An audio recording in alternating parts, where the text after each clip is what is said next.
We're up here in Maine. I have a wonderful special guest because we live in the same town. We do? We do. And so I'm going to ask Alejandra to please introduce herself to everybody so she can tell you who she is and what she does. And then I'm going to ask her a few questions. All right. Please. So my name is Alejandra Grindal. I am the chief economist of Ned Davis Research, an independent investment research firm located in Sarasota, Florida. So we are in the same town. Neighbors. Neighbors. Neighbors.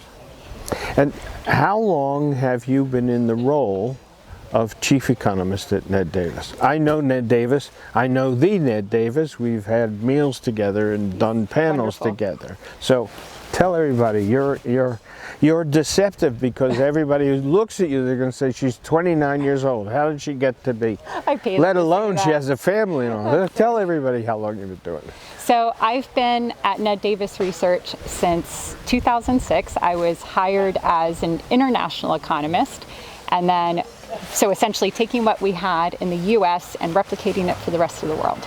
And then since then, I've continued to work as an economist, expand my scope, and then I was promoted to chief economist in 2020. So I've had that title for a couple of years now. You're trained and you studied international economics. And I know Ned Davis Research, and I've seen it over the years a gazillion times. We had a pandemic, still going on. Yep. Some of us think it's still going on. When we talk about it up here, you got other people who live where we live has decided it's over, but it isn't over, Yeah. right? It's global. All you got to do is look around. We have a shooting war in Europe. We have worldwide financial payments, sanctions, trade, the effects of war. You're an international economist and a practitioner. What do you think of this landscape? Well, the world's always changing. So going forward, one of the key things I look at is what's the long-term growth potential?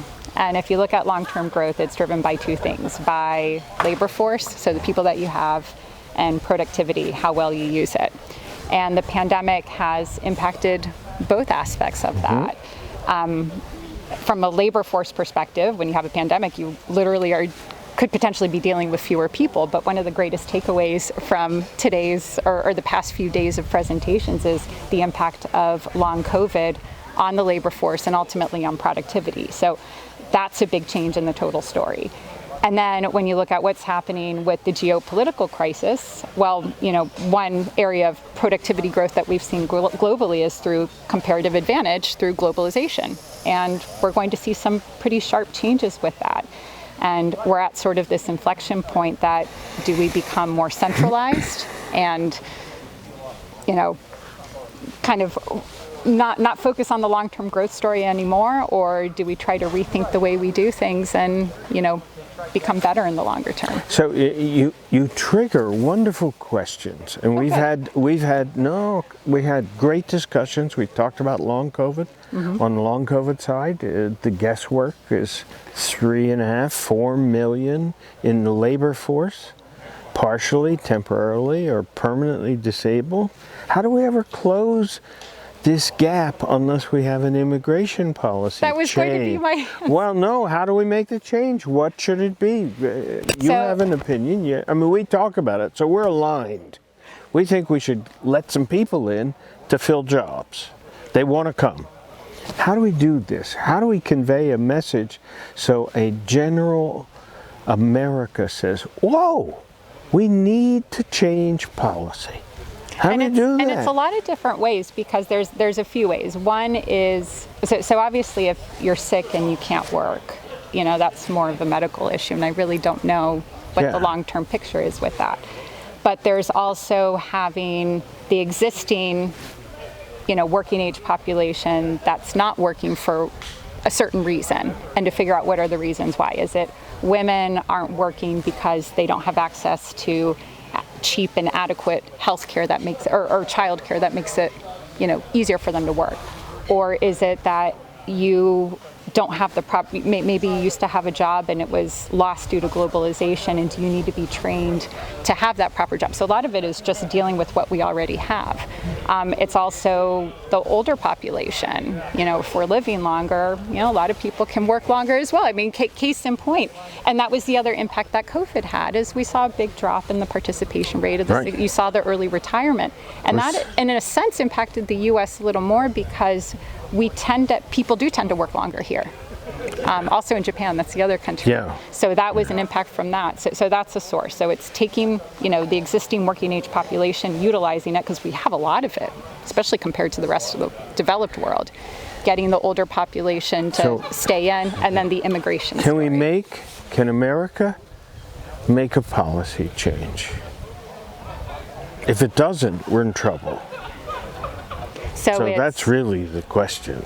Right? So what's it take to shock people out of their stupor and say, wake up?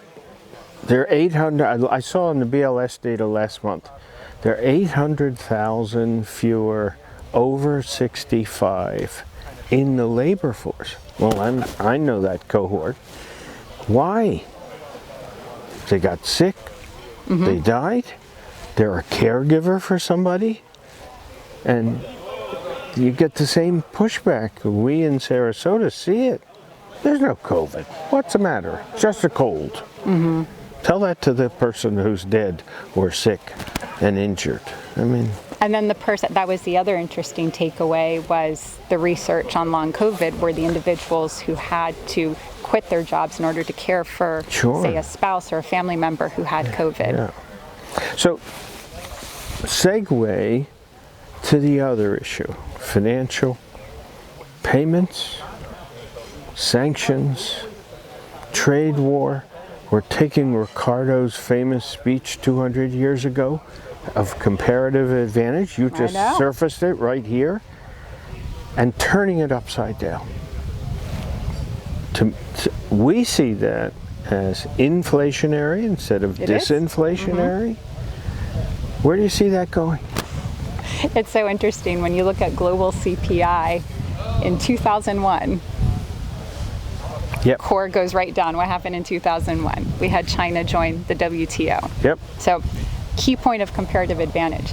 So that's going to be the interesting story going forward. So there's obviously, the big buzzword of onshoring, and we're seeing elements of that, and a lot of people, not just in the United States, but other countries around the world, like the idea of that, making it homegrown. But honestly, I don't think the story of globalization is necessarily dead, because at the end of the day, businesses want to make money. So unless there's extreme government intervention, maybe things will get a little more difficult to do business in China, but perhaps we can go someplace else. So I do think, both from a demographic perspective, a skills perspective, government perspective, there could be a strong move toward globalization to South and Southeast Asia, where there's still a lot of a young population there. You'll see quite a bit, I think, even to Latin America. What was interesting was when China joined the WTO, who one of the biggest job losers was, and industry losers in manufacturing, was actually Mexico, because wages were significantly higher in Mexico at the time than they were in China. Now that's reversed. And so you think about the supply chain stories, which was a topic of discussion earlier this week. Less of an issue if you literally have a country right next to you. So I do believe the hope in humans too, because, think about it, at the beginning of the pandemic, we thought it was going to be the end of the world. And even before we had the vaccine, we adapted. I even remember I was working on a NABE survey, and it was so interesting. National Association for Business Economics. So I was on one of the committees, and we were looking at we were working on the business conditions survey, and even before the vaccines came out, things were already starting to get better because businesses were innovating. So I do have a lot of hope in that, is that, the drive of market economies and just humans being adaptable. I think we'll try to make the best of it. So that's the optimist in me. So last question. Smiley economist. No, well, glass half full. Glass half full. Yeah. Okay, so this is your first time at this gathering. Thank you. When you and I spoke, you'd heard about it, but you hadn't been here. And This is a different end of the country than where we are. Indeed. It's a little cooler up here. A little bit. That's right. You went fishing. For the first time. And how'd you do?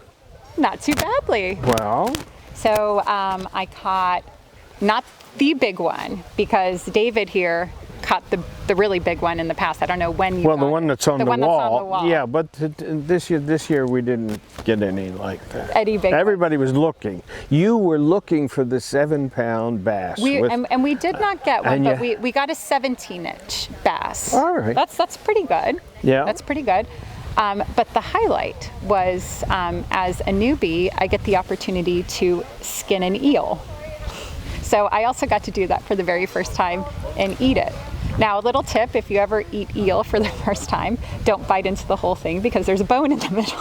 Right, but and it has a very uncomfortable texture. But if you don't bite the bone, It is it's delectable. sweet, isn't it? It's if quite you're, nice. If you're sushi or you like that Then kind you of like stuff, it. you like it. Mm-hmm. Yeah. It's a wonderful experience. And you had, and for people who don't know, they read about this and they know we're up in the Maine woods. We had hot water, clean sheets, wonderful food. This Wonderful lodge took care of us. roommates, and yeah. we had a really nice group. So however you coordinated that, you did a perfect job. Well, I It was quite nice. left it to others, and they know what they're doing. So was- that was a good thing. Alejandra, it's so good to have you with us up here. I am honored to be here. Well, Thank you for having Sarasota is represented, right? Sarasota is me represented. representing Sarasota. Okay.